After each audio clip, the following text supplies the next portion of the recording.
va a tomar el gobierno? El embajador de Israel y a las autoridades de DAIA y AMIA que estaban aquí sobre lo que se tomó en la reunión de gabinete de hace unas horas, vinculado con los especiales controles en frontera, la creación de un cuerpo especial ad hoc de fiscales para comenzar ya mismo la investigación del hecho, que ya está en las manos del juez federal. Respecto de los responsables del atentado, Bueno, eso no lo sabemos, va a resultar de la investigación. ¿aún no se avanzó nada en ese sentido? No, la investigación ya está comenzando y bueno, hay que esperar un poco.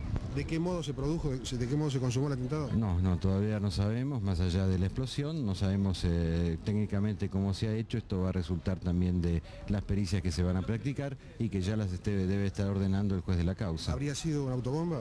No lo sabemos.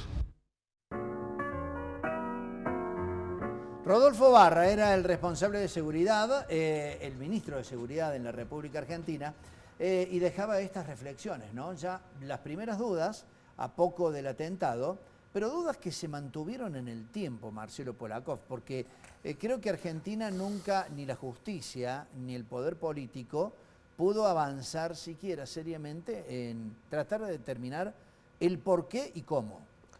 No recuerdo el año exacto, pero la ironía macabra de esto es que durante, yo creo que fueron 8 o 10 años, el número de víctimas del atentado era 86 personas. Sí.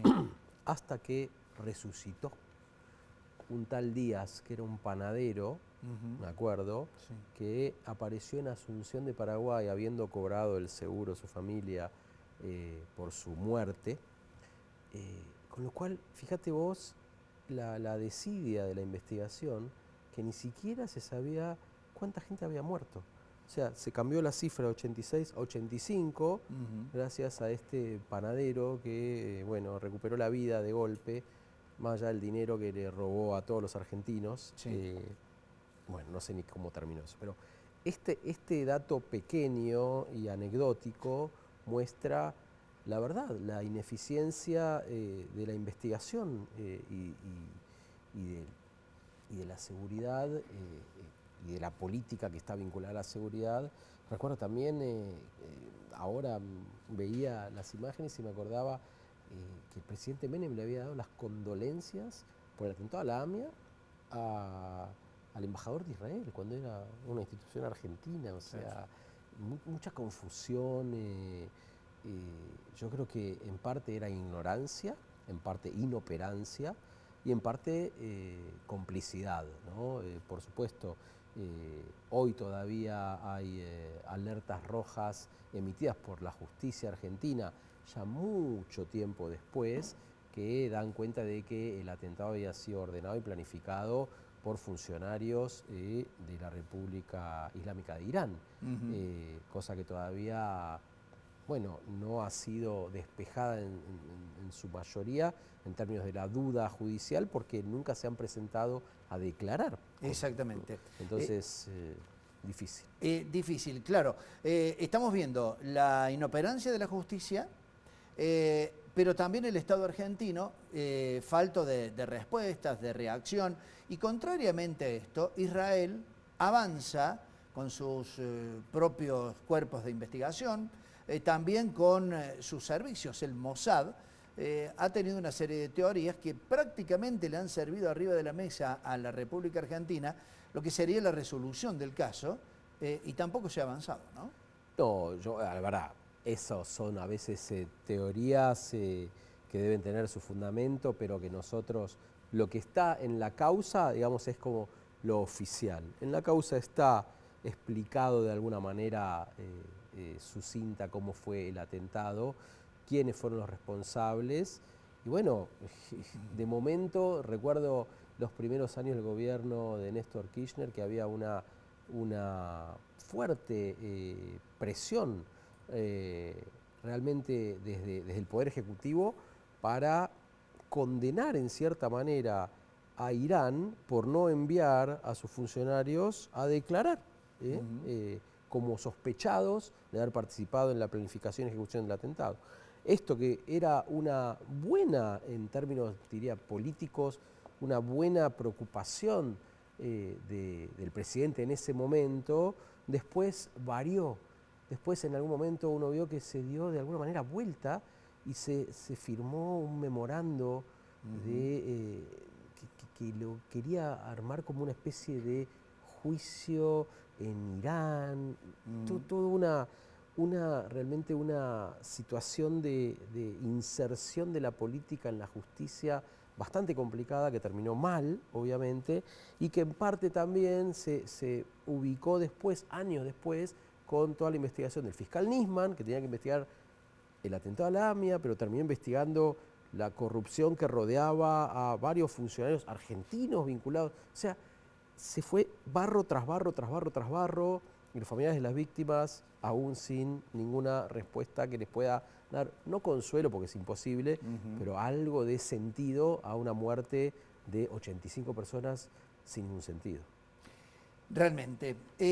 Quiero compartir de nuestro archivo de Canal 10 un tape que a todos nos conmovió para que volvamos a ese día del atentado a la AMIA, que es el rescate de sobrevivientes. Aquellas personas que después de este terrible atentado han podido, en cierta forma, relatar el horror que vivieron en ese instante y, por cierto, el horror de haber perdido quienes eran compañeros de trabajo en este edificio que prácticamente quedó reducido a el más mínimo escombro. El testimonio que recobraba nuestro equipo de producción de Canal 7, y este era el relato. Digamos que el cable señala muy concretamente que un grupo de bomberos localizó entre los escombros de la AMIA, Asociación Mutual Israelita Argentina, a un chico que tiene entre 9 y 12 años, el cual sobrevivió al atentado. Aparentemente solo tendría fracturada una piernita. Los efectivos informaron que pudieron ubicar al niño por los gritos que se escuchaban entre los escombros y resaltaron que ya está asistido por un respirador. Otra información también que levanta el ánimo y es un premio al trabajo que están haciendo los que están allí colaborando. Dice, una persona con vida fue extraída del subsuelo del edificio de la AMIA hace instantes. La persona que vimos, supuestamente es esta la que habíamos recién en imagen, es un hombre joven y fue derivado al hospital de clínicas. Está consciente, viste un jean y una remera verde. Ese era el relato que se hacía minuto a minuto del rescate de sobrevivientes en lo que había quedado del edificio de la AMIA. Ha pasado mucho tiempo, Marcelo Polakov. ¿Y cómo observás vos esta deuda que tiene la justicia para tratar de esclarecer o poner en definitiva a los responsables de este terrible atentado detrás de lo que es el cumplimiento de una condena? En uno de los libros así más apasionantes de la tradición judía que se llama el Talmud, que es un libro que recoge opiniones de sabios de 800 años, dice allí que la justicia que se dilata o que se pervierte trae la espada al mundo. Es decir, que cuando ves una sociedad, en general, y no hablo solamente con la AMIA, en muchas situaciones en donde todavía hay una deuda de la justicia, porque la justicia se pervirtió o se demoró más de lo que puede ser comúnmente esperable, vuelve la espada en el sentido de la violencia, y todavía esta deuda es como una cuenta muy pendiente de cada uno de nosotros como argentinos, especialmente los familiares y amigos de las víctimas. Me parece que la misma oración que se hace en la tradición judía para recordar a alguien que falleció termina diciendo que uno se compromete por la memoria de quien falleció a hacer actos de justicia, es decir, de algún modo elevar espiritualmente el alma de la persona que partió haciendo actos de justicia. Fíjate qué loco, ¿no? Qué paradójico que todavía estemos buscando a casi 30 años del atentado a la AMIA alguna respuesta. No importa, hay que seguir esperanzado y hay que seguir haciendo actos de justicia también por la memoria de quienes allí fallecieron asesinados, porque ese es nuestro propio compromiso. Y bueno, veremos. Todos los años, con autoridades locales, lo mismo ocurre a nivel nacional, ustedes hacen una reunión muy especial, es muy emotiva, Hay gente que ha relatado en primera persona lo que sufrió en ese atentado y sobrevivientes que lo han relatado. ¿Qué sensación deja esto de reunirse todos los años para pedir algo que vos decías? Sí. Tenemos la esperanza, pero hay mucha gente que dice, ¿en Argentina se puede llegar a resolver esto? Te voy a responder con otra cita bíblica que dice, Toelet memuyajá mahalat lev, quiere decir, la esperanza que se demora enferma el corazón.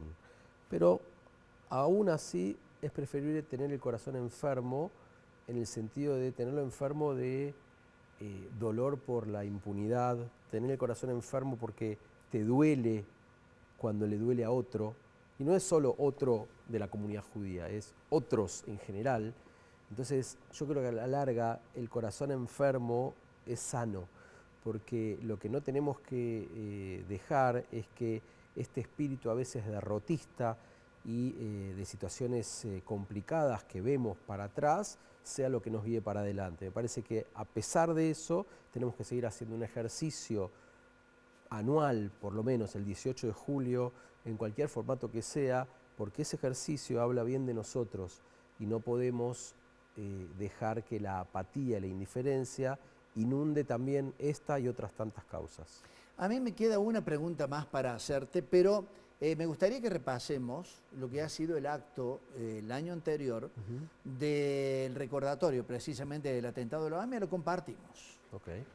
28 años de impunidad son muy dolorosos, cada año se agrava más la impunidad, cada año que pasa la sentimos peor, estamos viviendo cada año la impunidad que continúa y continúa, y es una espina, es una herida que sigue sangrando cada año. Hoy, 28 años más tarde, sentimos que fue como el primer año. Fue el día en que me convertí en un blanco del terrorismo, del odio y del fanatismo de gente que había elegido matar en vez de honrar la vida. No quería que los terroristas se salieran con la suya. Por eso, señores terroristas, conmigo sepa que no pudieron.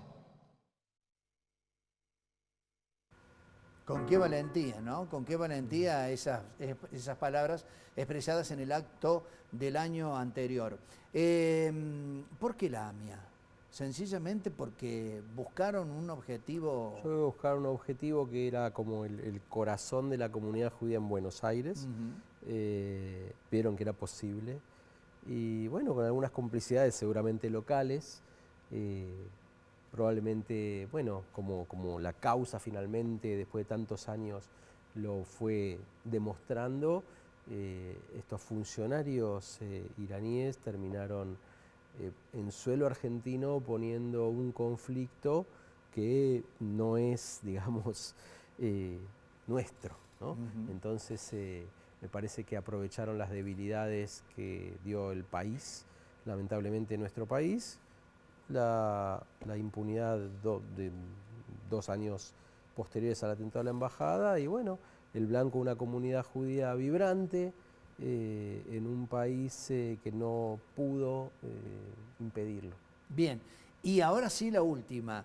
¿Crees que si este atentado se hubiera producido en otro país del mundo, hubiera tenido una resolución totalmente distinta, digo, con la justicia aplicada como ustedes están reclamando?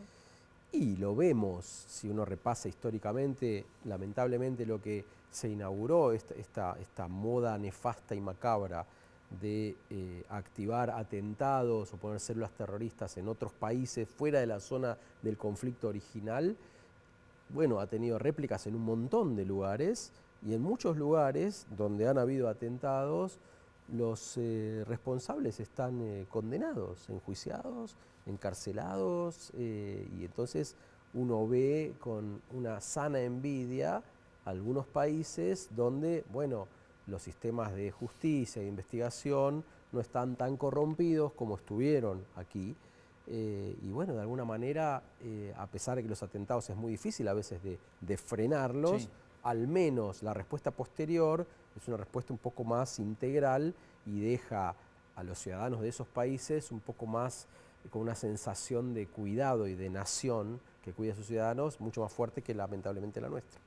No queda más que expresar en nombre de quienes sentimos con muchísimo dolor todo esto, nuestro repudio por el atentado, pero como lo hacemos todos los años, lo recordamos con dolor, a veces con vergüenza, pero también con la solidaridad, esperando que alguna vez se haga justicia. Rabino Marcelo Polakov, muchísimas gracias por compartir este testimonio con nosotros. Gracias a vos. Gracias. Seguimos, vamos a la pausa, ya seguimos con la última parte del programa.